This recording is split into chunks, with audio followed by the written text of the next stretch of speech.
morning, I'm here to talk to you about the new Fuji 16-55 f2.8 lens.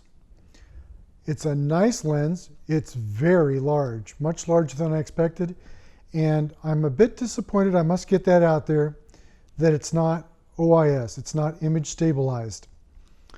In contrast, their 18-55 is image stabilized, and even their entry-level XC lens, their 16-50, is image stabilized. From the testing that I've done so far, this appears to be a very, very sharp lens. I suspect that when it comes to the testing, the ratings, it will test out to be probably one of the best zooms, or at least very close. Everything I shot with it was very sharp. When I did some slow shutter speed testing this morning, it became apparent that it was an OIS, and of course it's not marked as OIS. So it is a big, heavy lens. This one comes in at about 650 grams. It's currently selling for $11.99.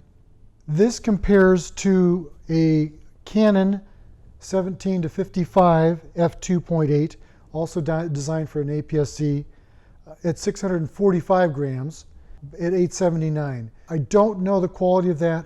I haven't read any tests on it. I suspect the Fuji lens will be at least as good, if not better. Nikon also has a 17-55 f2.8 for their APS-Cs. It's even larger at 755 grams. Also does not have OIS, and it's priced at $13.99. So there's a pretty good disparity between size and weight and price. The 18-55, which was pretty much the standard kit lens for the XE and XE2, is currently at $598, reduced from $698 at B&H, and it is only a 330 gram lens. Now, a lot of you may not even be familiar with the next lens. It's a 16-50 that is actually designed for their little, I don't know, quasi-pocketable camera. This is not a camera I'm particularly enamored with. It does not have an electronic viewfinder. The only thing it has is this LCD. It has a Bayer sensor, unlike most of Fuji's others. This is the XA1. They also have the XA2 just coming out. The new one will flip around so that it's selfie oriented, so it comes up and you can see yourself looking at the camera.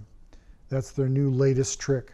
I put this lens on my not too much larger XE1, which is the same size as the XE2 virtually, and I found this was actually a very good lens, especially for the price. I got this with the camera body just before they went out in the discontinued list on B&H for $3.99, I think. They're selling the lens, which is also discontinued now. They've got an upgrade, number 2 version, for $3.79. The upgraded version is $3.99. Don't know exactly what the upgrade is going to be. I think I will use this as a travel camera with a 16-50 lens. It's much sharper than I would have anticipated. That said, coming in at $11.99 or $5.99 or $3.99 for the new version, you do get what you pay for, but you get it in diminishing levels. This is actually a pretty good lens. This is a slightly better lens. Both have image stabilization. This is probably, it'll get spec'd out as a much better lens, but without image stabilization, it loses some of its value for those of us who are using it primarily in low light situations, where the 2.8 is an advantage. Although this one starts at 2.8 and goes to 4, the aperture, you don't lose much, one stop. If you're shooting landscapes or something with a lot of light outdoors, where you're using the f stops to control your depth of field, this might be an advantage. I'm sure the clarity is going to be an advantage. Here again, it depends on how you use the camera. Would I recommend this for everybody? Absolutely not. It's a very expensive piece of glass. It's designed for pro photographers. And even at pro photographers, it's looking at a specific niche. The 18 to 55 is entirely adequate. It is image stabilized for those of us who like the image stabilization.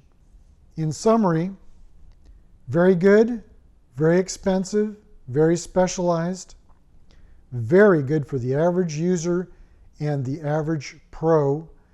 If you need it in low light situations and you want to be able to use a slow shutter speed, I believe this lens still has an advantage over this lens. Finally, the 16 to 50, not bad, good quality and highlight. In low light, it goes from the 3.5 to the 5.6 pretty quick, and 5.6 is getting a little slow.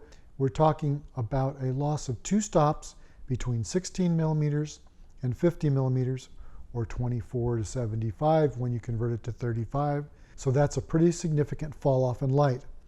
Whereas the 18 to 55 over its range only falls off 1 stop. And of course, the 16 to 55, the big guy, doesn't drop off at all. It's 2.8 all across the board.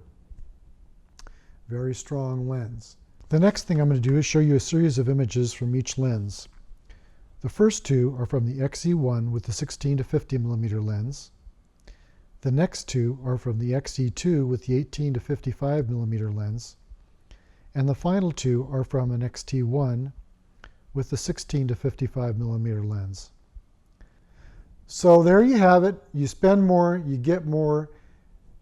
For 1/3 of the price, you get a whole lot more than 1/3 of the lens.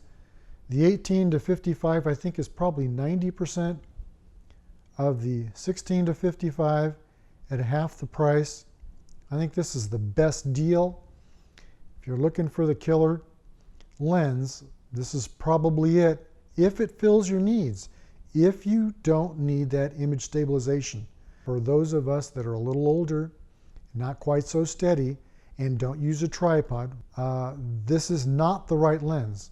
This is a better lens. So if your purpose is for a carry-around camera, and your purpose of going into the Fujifilm series was an APS-C, high quality, small size, this lens isn't targeted for you. This lens is targeted for a serious pro who wants a very strong lens, very highest quality, the very sharpest, the very best he can buy. This is an outstanding travel lens. This will do a great job, very sharp, very little smaller, little difference in size. I don't know how to make that apparent, but you can see they're very similar in size to one another. The cheaper 16 to 50 versus the 18 to 55. I think this is a very overlooked lens that some of you folks who are looking for a good travel lens, this is one to look into, and it's a little bit cheaper. If that's a concern, this is a great little lens and will serve you quite well. The 18 to 55 has come to be one of my favorites. It's very sharp, very clean, works well in low light. I can shoot it routinely at a 15th or 30th of a second and capture my subjects.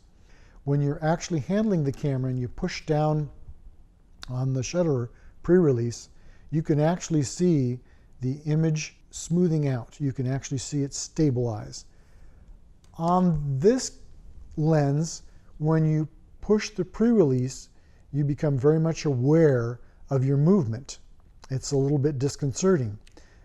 It does seem to stabilize some of my movement, perhaps by the weight, I don't know, but it is more stable than I would have guessed without image stabilization. I thought it had image stabilization when I first took it out, and it wasn't until I actually started shooting slow that I realized that it didn't have image stabilization. Better than I expected. I wish they'd put in image stabilization. Don't know why they didn't. Makes me almost wonder if this was designed for a Fuji full frame to come sometime later. But that's pure speculation. Have no reason to believe that's true. So I think all three of these lenses are much better than their price would indicate. You should be happy with any of them. Pick the one that fits your price range and your image expectations. These two if you want image stabilization, not this one if you want the fastest lens. This is faster by a little bit. This one only loses a stop as it goes up the range. This one loses 2 stops as it goes up the range. So good selections, good choices, covers a very comfortable range, your mid-range zoom. They're all good lenses. You should be happy with any of them.